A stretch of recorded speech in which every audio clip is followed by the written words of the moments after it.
सभी का exams with MS YouTube channel पर आज के इस वीडियो में देखेंगे क्लास 12th केमिस्ट्री का मोस्ट इंपॉर्टेंट पेपर। बहुत सारे क्वेश्चन हैं जो आपके बोर्ड, प्री बोर्ड और हाफ ईयरली एग्जाम के लिए इंपॉर्टेंट है। इसी बेस पर आप अपनी तैयारी करते जाओगे तो आपके एग्जाम बहुत ही जबरदस्त होने वाले हैं। तो केमिस्ट्री क्लास 12th का इंपॉर्टेंट पेपर देखने वाले हैं हाफ ईयरली एग्जाम के लिए। सारे क्वेश्चन इंपॉर्टेंट है, इसलिए वीडियो को एंड तक जरूर देख लेना। बच्चों, इस पेपर से आप आइडिया लगा सकते हो कि आपकी हाफ ईयरली एग्जाम में कैसे क्वेश्चन पूछे जाते हैं, आपके प्री बोर्ड और बोर्ड में किस तरह के क्वेश्चन बन के आएंगे। सो इस वीडियो को एंड तक, शुरुआत से लेके आखिर तक इसको समझेंगे, लास्ट तक समझेंगे कि किस तरह के यहाँ पर क्वेश्चंस आपसे पूछे जाएंगे। तो यहाँ पर देख लो, पूरा पेपर का पैटर्न समझ लेते हैं। इससे पहले आप ये वीडियो कौन से शहर, कौन से गांव से देख रहे हो, अपने शहर या गांव का नाम कमेंट बॉक्स में जरूर लिखना। आप यूपी बोर्ड के स्टूडेंट हो, MP board, Bihar board, Jharkhand board, Uttarakhand board, कोई भी स्टेट बोर्ड हो, सारे स्टेट बोर्ड के लिए ये पेपर इंपॉर्टेंट होने वाला है।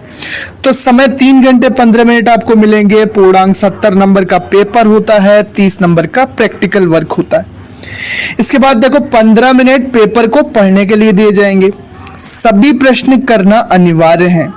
इसके बाद जो गणना वाले प्रश्न हैं उनको समस्त पद आपके करने हैं। प्रश्नों के प्रासंगिक उत्तर आपको लिखने हैं। जहां पर आवश्यक हो वहां पर आप रासायनिक समीकरण देंगे।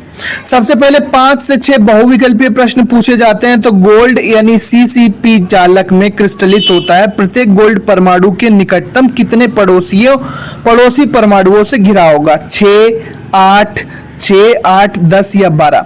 दोस्तों, इसका सॉल्यूशन हम PDF के साथ आपको प्रोवाइड कराएंगे टेलीग्राम चैनल पर, इसलिए चैनल जो टेलीग्राम है उसका लिंक डिस्क्रिप्शन में, उसको ज्वाइन जरूर कर लेना। यहां पर हम आपको अभी फिलहाल केवल पूरा हम पेपर दिखा दे रहे हैं, इसका सॉल्यूशन हम पूरा आपको प्रोवाइड कराएंगे। समपराशरी विलयन में समान नहीं होता है। क्या समान नहीं होता है आपको ये बताना है। ताप, परासरण दाब, मोलर सांद्रता या रासायनिक गुण। ठीक है, इसके बाद यहां पर इसका सही ऑप्शन हो जाएगा, क्या सही ऑप्शन हो जाएगा? ताप हो जाएगा। देखो, परासरण दाब समान होता है, रासायनिक गुण भी अगर सेम सॉल्यूशन है तो समान होता है, मोलर सांद्रताएं भी समान होती है। ताप यहां पर इसका ऑप्शन हो सकता है, चेक कर लेना। सॉल्यूशन बाकी हम देंगे आपको। पी वाई बॉन्ड किस में पाया जाता है? नाइट्रेट में, सल्फाइड में, बोरेट में, ठीक है, या कार्बोनेट में। ठीक है, नेक्स्ट है, निम्न में कौन टिंडल प्रभाव प्रदर्शित नहीं करता है? टिंडल प्रभाव प्रदर्शित नहीं करता है। दूध, रक्त, पायस या चीनी का विलयन। तो चीनी का विलयन जो है एक कोलाइडी विलयन नहीं है, इसलिए यह टिंडल प्रभाव प्रदर्शित नहीं करेगा। नेक्स्ट हमारे पास, प्रथम कोटि की अभिक्रिया के 3/4 भाग को पूरा होने में, पूर्ण व आधे भाग को पूर्ण होने में लगने वाले समय का अनुपात क्या होगा? फिर से देखो, प्रथम कोटि की अभिक्रिया है, इसके 3/4 भाग के पूर्ण व आधे भाग के पूर्ण होने में लगने वाले समय का अनुपात कितना बनेगा? 8, 16, 1/8 या 1/10। नेक्स्ट है कि अपोलो चंद्र अभियान में प्रयुक्त सेल कौन सा था? अपोलो चंद्र अभियान में कौन सा सेल प्रयुक्त किया गया? डेनियल सेल, बेकन सेल, वोल्टियर सेल या लेक्लांशी सेल। अब बच्चों, 2-2 नंबर के जो न्यूमेरिकल क्वेश्चंस होते हैं उनको देख लेते हैं। यहाँ पर आप देखो कि 1 विलयन के क्वथनांक की गणना करना है, जो 15 ग्राम NaCl को 250 ग्राम जल में घोलकर बनाया गया है। जल के लिए Kb की वैल्यू दे दी गई है। NaCl का मोलर द्रव्यमान भी दे दिया गया है, 58.44 ग्राम। नेक्स्ट है हमारे पास, नेक्स्ट है कि NaCl के एक यूनिट सेल में 4 फॉर्मूला यूनिट हैं। यूनिट सेल की एज लेंथ 0.564 नैनोमीटर है। NaCl की डेंसिटी निकालो। सॉलिड स्टेट से क्वेश्चन है। इसके बाद है कि सेल दिया है, इसका ये समीकरण दिया है, 25 डिग्री सेल्सियस पर सेल के विभव की गणना करना है, सेल का विभव निकालना है। नेक्स्ट क्वेश्चन है हमारे पास कि ब्राउनियन गति क्या होती है? ब्राउनी गति क्या होती है या ब्राउनियन गति क्या होती है? इसका कारण स्पष्ट करो कि ब्राउनी गति क्यों होती है कणों में, विलयन के अंदर। क्वेश्चन नंबर 3, एथिल अल्कोहल तथा जल के मिश्रण में भार अनुसार 54% जल है। इस विलयन में, इस मिश्रण में अल्कोहल का मोल प्रभाज क्या होगा? फिर से क्वेश्चन पढ़ो। एथिल अल्कोहल तथा जल का मिश्रण भार अनुसार 54% जल है। इस मिश्रण में अल्कोहल का मोल प्रभाज्य क्या होगा? नेक्स्ट, कोलेराउश का नियम बोर्ड के लिए भी तैयार रखो, अभी से उदाहरण भी आप तैयार रखो। द्रव स्नेही और द्रव विरोधी कोलाइड क्या होते हैं, इनमें अंतर स्पष्ट रखो। जीनान फ्लोराइड का विरेचन कीजिए, जीनान के फ्लोराइडों का विरेचन कीजिए, चाहे जीनॉन डाइफ्लोराइड हो, जीनॉन टेट्राफ्लोराइड हो या जीनॉन हेक्साफ्लोराइड हो, इनको बच्चों पढ़ लेना। अक्रिय गैसों में जीनॉन जो फ्लोराइड ऑक्साइड्स ये बनाता है, इनका आप अध्ययन जरूर करेंगे बोर्ड, प्री बोर्ड और हाफ ईयरली के लिए। इसके बाद डी खंड के तत्व किन्हें कहते हैं, यानी डी ब्लॉक के तत्व किन्हें कहते हैं, एक ही मतलब है डी खंड या डी ब्लॉक। प्रमुख 2 लक्षण लिखो। तो अंतराकाशीय यौगिक बनाना उत्प्रेरक का गुण होता है, संकर यौगिक बनाने का गुण होता है, अलग अलग ढेर सारे रंगीन आयन बनाने का गुण होता है। तो ये 4-6 लक्षण आप डी ब्लॉक के तत्वों को याद रखो।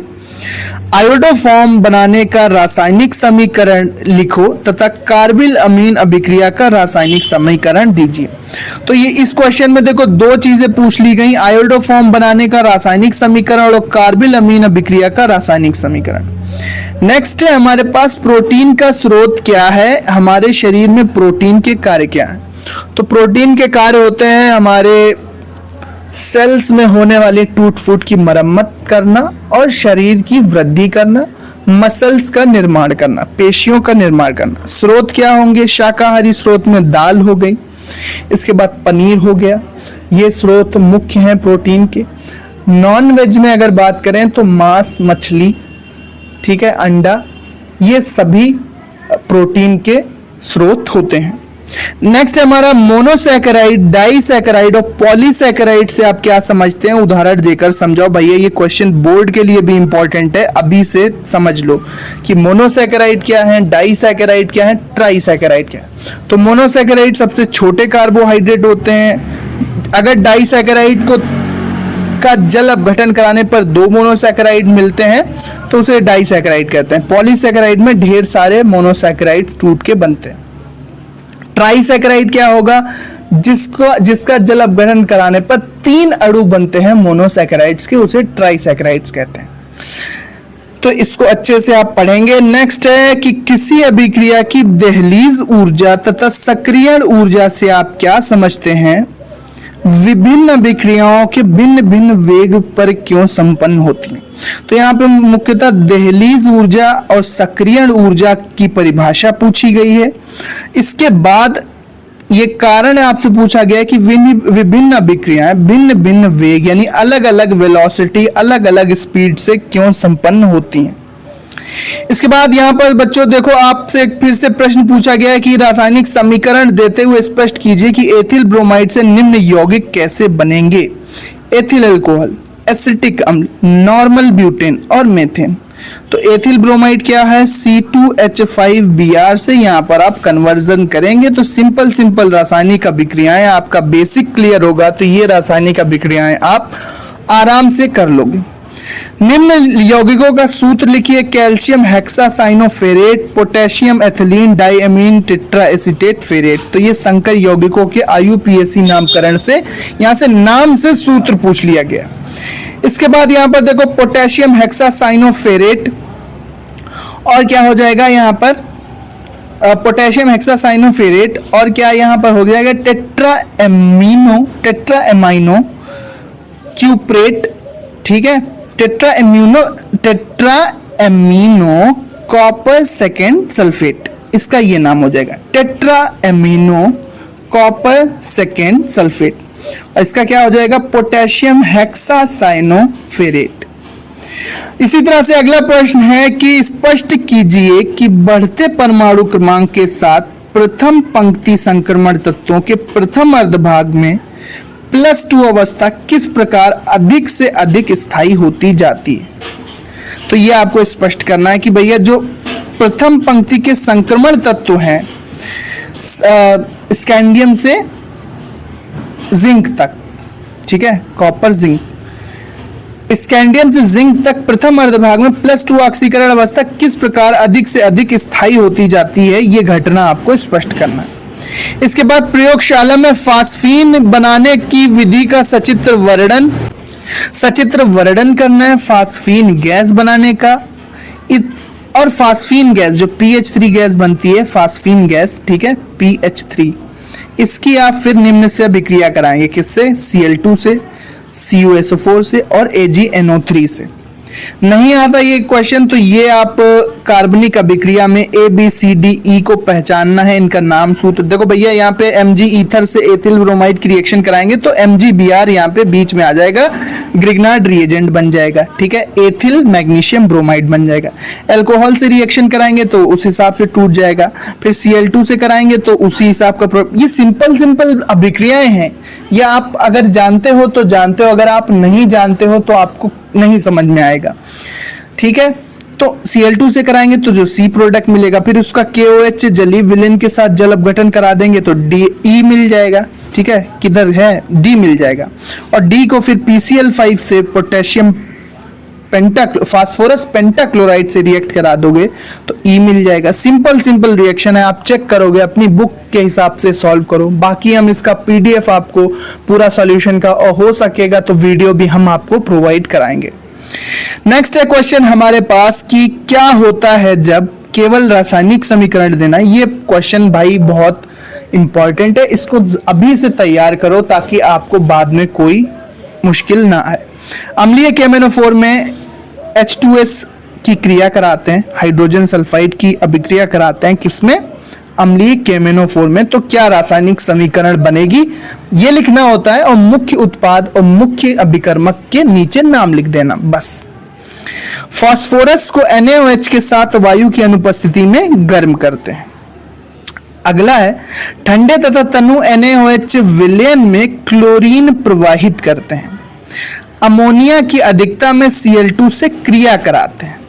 पोटेशियम आयोडाइड की आयोडीन से क्रिया कराते हैं। तो क्या होता है, क्या क्या रासायनिक समीकरण बनेगी, क्या अभिकर्मक बनेंगे, ठीक है, और क्या प्रोडक्ट बनेंगे, मुख्य लिखना होता है। नहीं आता तो प्रयोगशाला में क्लोरोफॉर्म बनाने की विधि का रासायनिक समीकरण, क्लोरोफॉर्म की निम्न से अभिक्रिया का समीकरण, किससे? सिल्वर से, KOH से और HNO3 से, ठीक है, आप समीकरण लिखेंगे।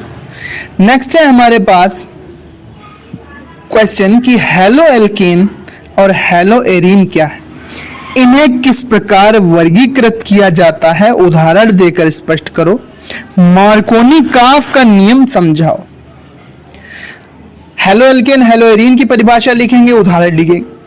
इसके बाद mono halo alkane, die halo alkane, poly halo alkane, ये आप समझाएंगे वर्गीकरण। फिर मार्कोनी-काफ का नियम आप लिखेंगे कि भाई उस कार्बन से हाइड्रोजन परमाणु जुड़ते हैं जहां पर हाइड्रोजन परमाणुओं की संख्या कम होती है। एंटी मार्कोनी-काफ में पेरोक्साइड के प्रभाव में, ठीक है, वो उसका उल्टा हो जाता है, जिसको खराश इफेक्ट भी कहा जाता है। ये क्वेश्चन नहीं करना तो अथवा में आपको पोटेशियम प्रयोगशाला में एथिल ब्रोमाइड बनाने की विधि का सचित्र वर्णन करो, संबंधित रासायनिक समीकरण भी दीजिए, क्लोरोफॉर्म को रंगीन बोतलों में क्यों रखते हैं तथा इसमें कुछ मात्रा में विशुद्ध अल्कोहल क्यों मिलाते हैं, एथिल ब्रोमाइड की जलीय KOH से अभिक्रिया भी लिखो। इसके बाद नेक्स्ट क्वेश्चन आता है अपने पास कि ओजोन बनाने की प्रयोगशाला विधि व सिद्धांत का वर्णन करो। ओजोन की आक्सीकारक व अपचायक के रूप में एक एक समीकरण लिखो। 20 आयतन हाइड्रोजन पेरोक्साइड, 20 आयतन H2O2 का क्या तात्पर्य है। तो यहाँ पर मुख्यतः ओजोन की प्रयोगशाला विधि और सिद्धांत, ओजोन का आक्सीकारक एक रिएक्शन आपको लिखना है और एक अपचायक यानी ऑक्सीडाइजिंग एजेंट के रूप में जहां वर्क कर रहा है वो लिखना है, और जहां पर अपचायक के रूप में कार्य करना है वो लिखना है। ये नहीं आता तो आप ये क्वेश्चन सॉल्व कर देंगे कि यहाँ पर ऑक्सीकरण संख्या निकाल लेनी है, संरचना सूत्र व ऑक्सीकरण संख्या लिखो। तो इनकी संरचना सूत्र कैसे बनेगी, लुईस बिंदु स्ट्रक्चर का, ठीक है। सल्फर के बाह्य कोश में 6 है, हाइड्रोजन के पास 1 है, ऑक्सीजन के पास आप जानते ही हैं कितने होते हैं ऑक्सीजन के पास? 6 होते हैं, ठीक है। सल्फर के पास भी, सल्फर 16 होता है, सल्फर के पास भी 2,8,6 होते हैं बाहर। उसी हिसाब से आप स्ट्रक्चर, लुईस पॉइंट स्ट्रक्चर बनाएंगे। बाकी ऑक्सीकरण अवस्था कैसे निकालेंगे? एस की x मान लेंगे, हाइड्रोजन की 1 और ऑक्सीजन की -2 रखते हुए हम निकाल लेंगे। अगर पर ऑक्साइड होगा तो -1 हो जाएगा। सुपर ऑक्साइड में कितना हो जाएगा? पर ऑक्साइड में कितना हो जाता है ऑक्सीजन का ऑक्सीडेशन अवस्था, ऑक्सीकरण अवस्था? -1। और जो सुपर ऑक्साइड होता है उसमें क्या हो जाता है? उसमें हो जाता है शायद -½ हो जाता है, -1/2। एक बार इसको चेक कर लेना, बाकी हम इसका पूरा आपको सॉल्यूशन दे देंगे। ये पेपर है, अच्छे से इसको सॉल्व कर लेना, अच्छे से इसको पढ़ लेना और इसी आधार पर अपने प्री बोर्ड, बोर्ड की परीक्षा की तैयारी करते चले जाओ बच्चों। इस बार मेहनत कर लो। मिलते हैं नेक्स्ट वीडियो में। इसका PDF आपको हमारे टेलीग्राम चैनल पर मिल जाएगा। टेलीग्राम चैनल का लिंक डिस्क्रिप्शन में दिया हुआ है, जाकर जरूर ज्वाइन करना। मिलते हैं अपने नेक्स्ट वीडियो में। एक प्यारा सा कॉमेंट जरूर लिखना और आप ये वीडियो कौन से शहर, कौन से गांव से देख रहे थे, अपने शहर या गांव का नाम कमेंट में जरूर लिखना। सो मिलते हैं अपने नेक्स्ट वीडियो में। पढ़ते रहो, आगे बढ़ते रहो। आपके बोर्ड, प्री बोर्ड परीक्षा के लिए बहुत बहुत गुड लक।